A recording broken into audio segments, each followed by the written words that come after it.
Hey, what's going on, everybody? So I've been a lot more busy this year than I was last year, which is basically why the channel is like not really produced much content. I'm not giving up though. I'm a writer actually. I'm trying to get ready to publish my first book. So most of my free time that I have is kind of being directed towards getting that done. But I'm not giving up on this channel. Make videos when I can. But I don't really have a topic in mind today, but I did want to throw something up. So I figured I would talk about how I stopped being a liberal or a lefty, and kind of look back on the last few years, which have been extremely transformative for my own preferences for what I want politically and socially. In fact, I think if I could go back and talk to myself how I used to think, I don't know if we get along. I don't think we'd agree on virtually anything. So many positions that I used to be very to the left on, now, I would have scoffed and just, if I could hear myself talk now from back then. Does that make sense? Anyway. So, I wanted to talk about how I stopped being a lefty. I was definitely never a progressive. That's that wasn't the case. I didn't invent a new gender because my cereal bowl had, I don't know, the Cheerios were like roughly in the shape of a uterus. So I'm like, I guess I'm supposed to be Aggie gender, whatever the fuck they're saying nowadays. I can't keep track. Nobody can keep track. They can't keep track either. But I definitely repeated a lot of the I think a lot of people are casual leftists. It's kind of that term I've seen people use, like coffee shop feminists. Women who kind of spout off and repeat the feminist talking points, but they're not really, they're not ideologically invested. They just kind of repeat them because they see people in authority saying them. And most people's natural inclination is to trust authority.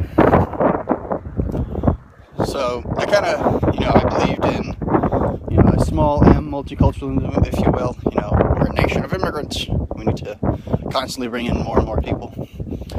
I thought the sexual revolution was, a good and righteous thing. I thought men and women were basically interchangeable. I used to get mad when I didn't see enough female points of view and enough, female soldiers in like fantasy stories where people are walking around in like, 60-pound plate armor. A lot of little things like that. And the thing that really turned me away was basically the whole fiasco known as Gamergate. Now, I was not making content during Gamergate. I was just an observer / participant. Mostly observing, to be honest. And what I saw with Gamergate, and I'll leave some links down below to bring people up to speed. It's been a little while now, so imagine there's some people who don't know what the hell I'm talking about. It's a long fucking story. I don't want to get into it here. But what I kind of experienced during Gamergate, what I think a lot of people who experienced, is the lie in media. It was the realization that not only does the media lie regularly, and it slanders people regularly, it misrepresents the truth normally, like it's the normal thing for them to do that. Being honest is a bit of a rarity in New York, News Corp, well, not News Corp specifically, but they're included too. New York style publications.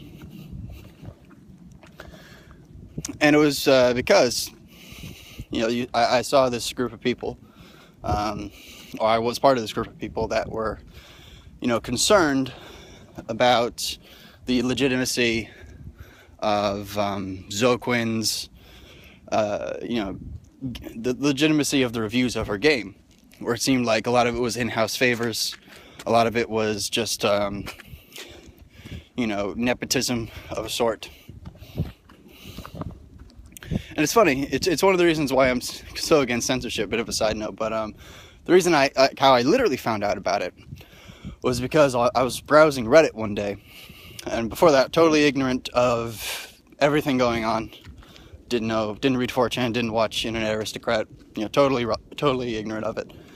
And I saw all these people complaining that all these threads were like missing. That, people had long threads about, the Quinspiracy, I think it was being called at the time. And they were all just disappearing. The mods weren't talking to people, the admins weren't talking to people. No explanation. So, of course, right, I'm thinking, well, what the fuck's going on? The whole Streisand effect. So I start looking it up online, and from then on, it just became a snowball. Like, it just kept going downhill. I kind of started with a lot of with Sargon of Akkad. He was kind of like the first YouTuber of the anti-SJW variety that I really started watching. Back when he had like, I think 50,000 subscribers, give or take, maybe 40,000. Now he has like 500,000. The dude's gonna have his own TV show pretty soon at this rate. So I started learning a bit from him.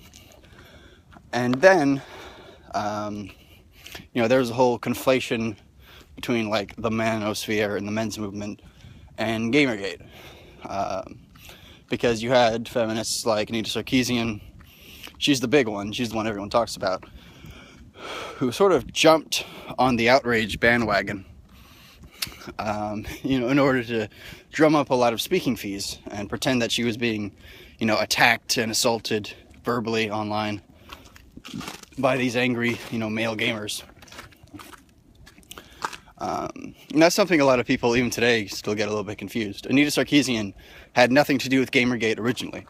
She latched onto it after the fact, and then kind of, you could say, absorbed all of the media attention, and then it became about her. So after that initial surprise to kind of hear that, sometimes feminism's wrong. I mean, the feminism thing was kind of where I started. I started getting really involved in the men's movement. Not involved, that's wrong. That's a poor way to phrase it. I started reading about it, basically. And then I kind of went to Karen Strawn. She was kind of like the big one who, she's obviously the most well-known MRA out there. For good reason, she's very articulate. And before then, I was, I'd say fairly not beta male-ish. I've never, well, maybe a little bit. But I was definitely kind of white knighty. Like I said, I, thought women were, treated unfairly. It was a double standard system. And I remember how angry Karen Strawn, made me at first. I distinctly remember just getting angry with her. Because she was saying things that I agree with totally now. That, feminism was wrong from the beginning. It's fundamentally erroneous on its assumptions about how human beings work, and especially how gender relations work. But I kept going back to her videos because I couldn't really come up with a response. I got angry, but I was self-aware enough to realize that I did not have anything to say to her. So, not fast forward. So I start tumbling into the manosphere, and I start reading a lot about gender. It kind of consumed, to be honest, a lot of my intellectual interests. Try to keep the light away. It kind of consumed my intellectual interests for about a year or so.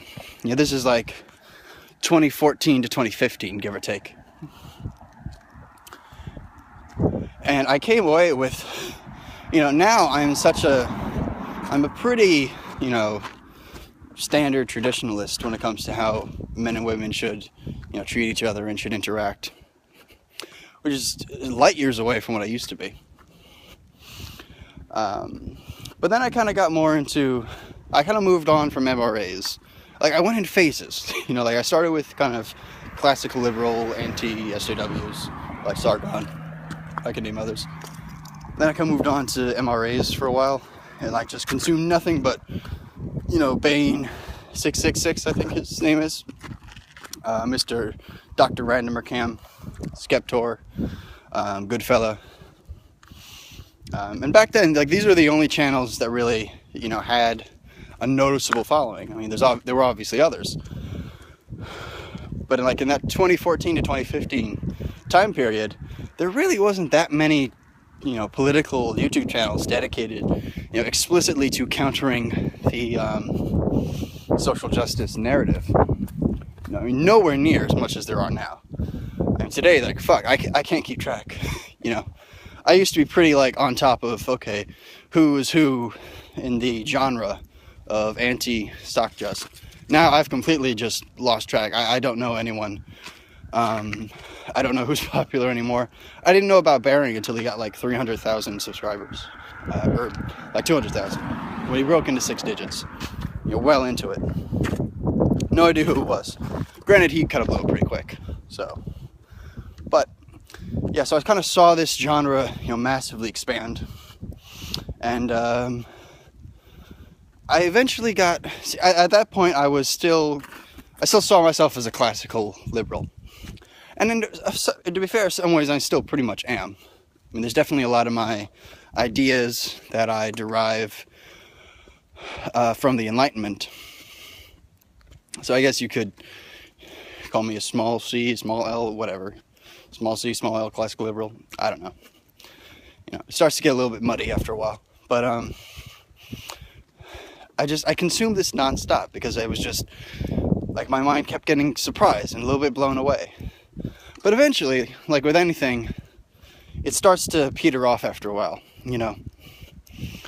there's only so many ways to explain why, there's only so many responses you can make to Emma Watson's, bullshit concerns that she presents at the United Nations. You can only watch it so many times for basically everything that could be said has been said. So, going into 2015, I kind of explored a lot of the MGTOW content. Now, I'm personally not a MGTOW at all, although I'm sympathetic. I understand why they do it now. But I think the MGTOW thing was, oddly enough, it wasn't really the intention, I think, of a lot of content creators to do, but it did kind of turn me more into a traditionalist, I guess, for lack of a better term.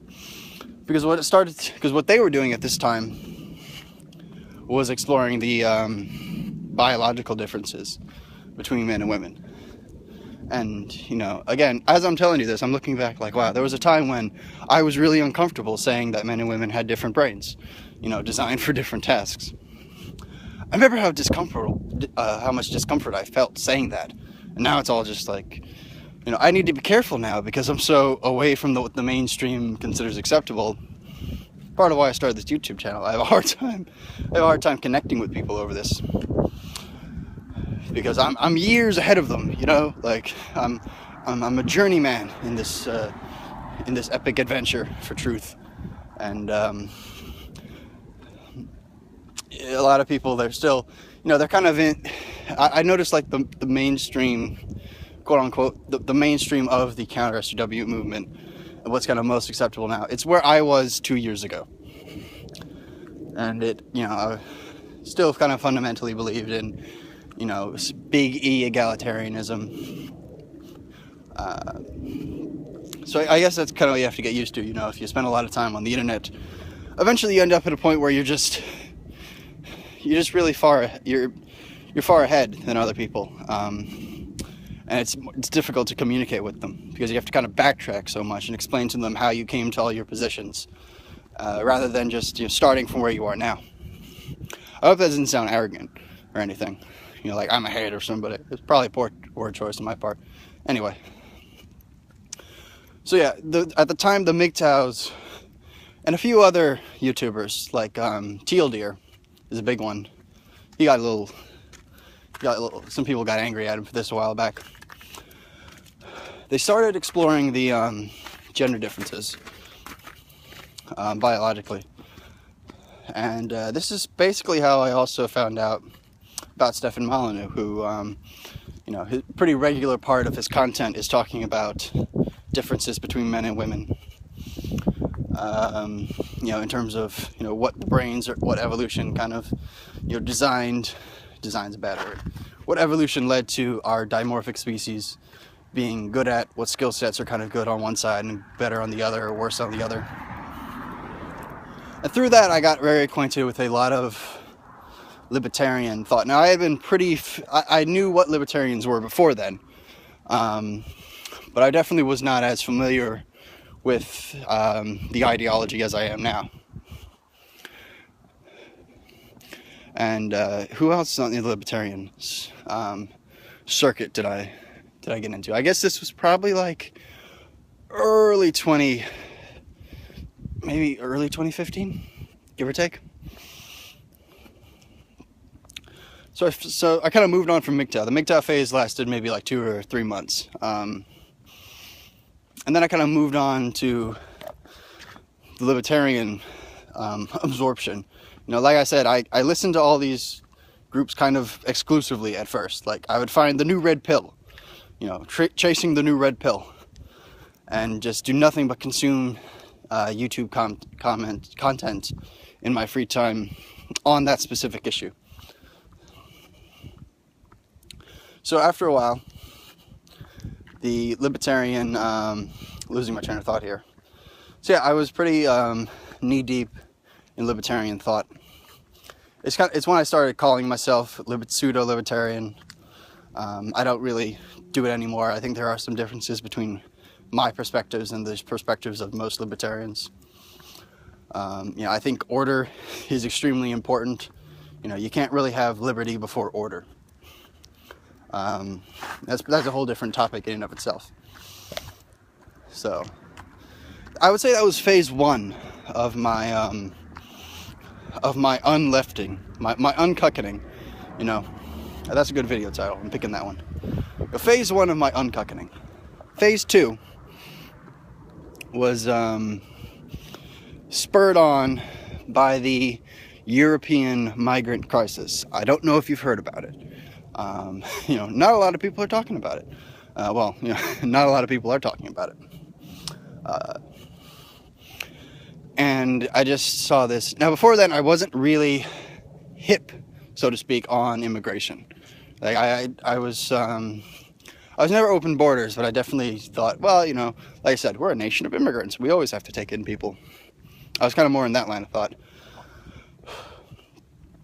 And when the European migrant crisis kind of opened up, you know, actually, you know what? I skipped a step. I'm sorry. I almost forgot. Between the libertarianism and what I'm about to get into, which is kind of getting familiar with the alt-right and race realism and human biodiversity and all that, between those two things was my uncuckening in regards to Islam. I mean, I had never been a defender of that religion. Up to that point, I was an atheist, so I kind of say things like, well, all religion is bullshit. You know, now I'm more of a cultural Christian. I'm still an atheist. Like, I don't think there is a deity above us. But I still want Christianity to be a part of the lives of Western people. I'm not a secularist, that's what I'm saying. I support state secularization. You know, I don't want it to really influence how the government functions too much, but I'm not a nation secularist. Like, I don't want to secularize and separate the people from religion. I think that's a horrible idea. But again, different video topic. So, before I was sort of uncucked on Islam, I would kind of say things like, well, you know, yeah, they're killing people, but, you know, we did bomb their country, so what do you expect? That kind of came more from my background as a kind of person with very much non-interventionist leanings, which I still am. It's very much like, I want, you know, America the Republic, not, you know, America the Empire. I don't like the empire the federal government has built around the world. I don't think it's produced anything good, to say the least. But try to stay on topic here. Focus. So, uncucking myself with Islam was one of the easier things to do, because at the time, I still saw myself as much more liberal than I do now. So seeing Islam as the, opposite of liberalism in every conceivable way, it was very easy to grow to have a, strong opposition. Funnily enough, this is also where my opinion on atheism started to shift a little bit. And I, increasingly became more and more frustrated with a lot of atheists. Steve Shive types, basically. People that I used to watch and enjoy a great deal, even. As they just were refusing to touch this topic. And it was then I realized that people who complain about Christianity in 2017 are intellectual cowards. Because Christians don't blow you up if you disagree with them. They don't.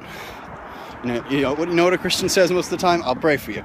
It's like, oh, that's so menacing. That's such a danger to our lives. I'll sit in a dark corner and mutter words to myself, and that's my punishment for your misgivings or your misdeeds. So that was a part of my uncuckening on religion, kind of increasingly getting frustrated with atheists, a lot of atheist YouTubers, a lot of atheist just internet personalities,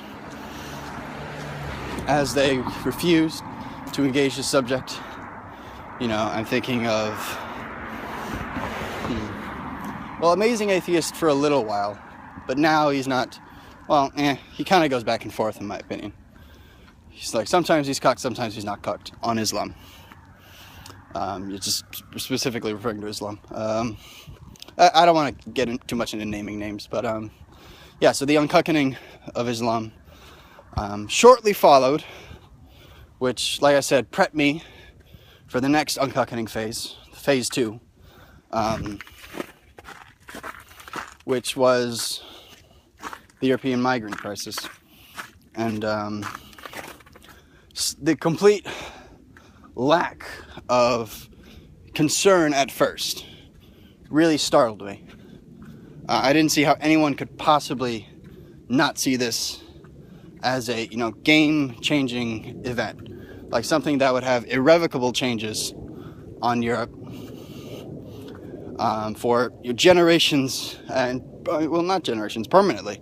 It would permanently change the demographic makeup of Europe, and it would change it in the absolute worst way possible. And not only, in the worst way possible, and they would change it, whatever possibilities there are for immigrants to assimilate.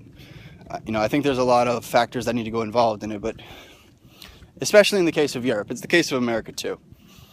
But they're very socialist-y for the most part. Like I follow British politics a little bit.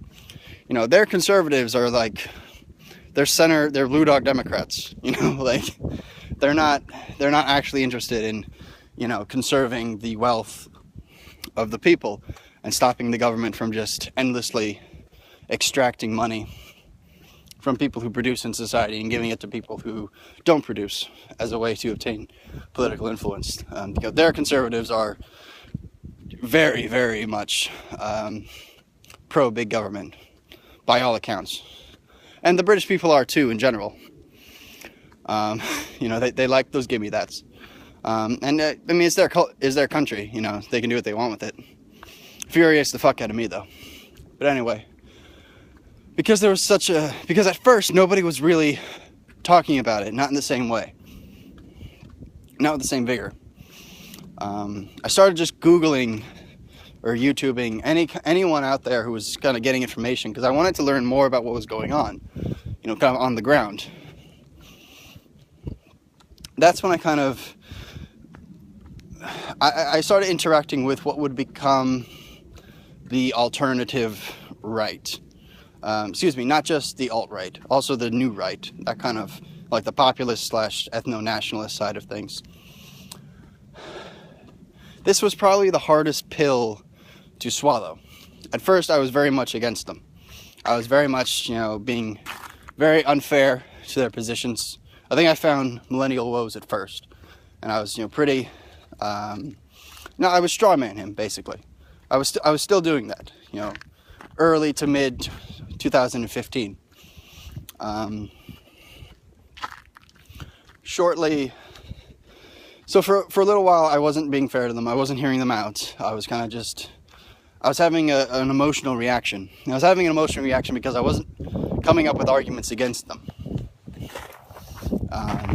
Which is a little bit different now. But especially at the time, it was a bit of a shock to my system. Now the thing that eventually got me to turn around and kind of double back and start taking what they say more seriously was Ramsey Paul. I credit Ramsey Paul with kind of opening that particular phase of my uncuckening. Basically because you can make me laugh. You know, it's a real thing. If you can make someone laugh, then you can get them to believe certain things that they might not have otherwise. This video is going on for a little bit longer, so I'll try to wrap it up. So kind of through the alt-right, that's when I started to think more about racial identity than I did before. You know, before then, I was pretty much just, you know, race is meaningless.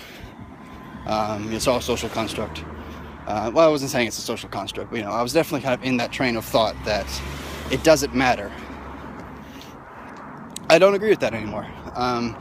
You know, it's a part of human identity. You know, it deserves to be looked at with, you know, with sincere interest.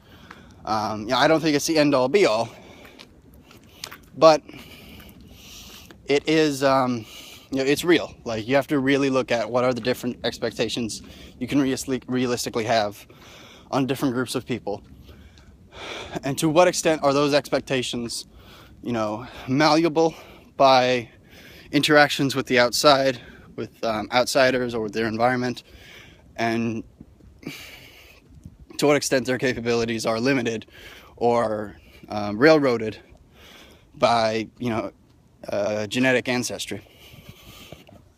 That one was hard, and it still makes me uncomfortable. It really does. Like, I'm still kind of like not all the way there yet. So yeah, I hope this was interesting for you. I don't know if, I have to wonder if anyone else maybe has a similar story. So yeah, if you used to be more of a liberal or more of a leftist, feel free to leave a comment and, you know, explain what eventually got you out of it. You know, I feel like I rambled a little bit, but I just wanted to put something out there to let you guys know, you know, all 50 of my subscribers, you know, that I'm still around. I'm still trying to do content or try to just, you know, put thoughts out there. And, you know, as soon as my schedule starts clearing up, you know, as soon as I get this first book published, which I'm, you know, laser focused on right now, you know, that's my priority. But as soon as I get my first story published, I'm going the self-publishing route, by the way, I will, like, start looking, okay, what can I realistically, how much content could I realistically expect to make for this channel. That's about all I got. Everyone, peace out. Take care. Bye.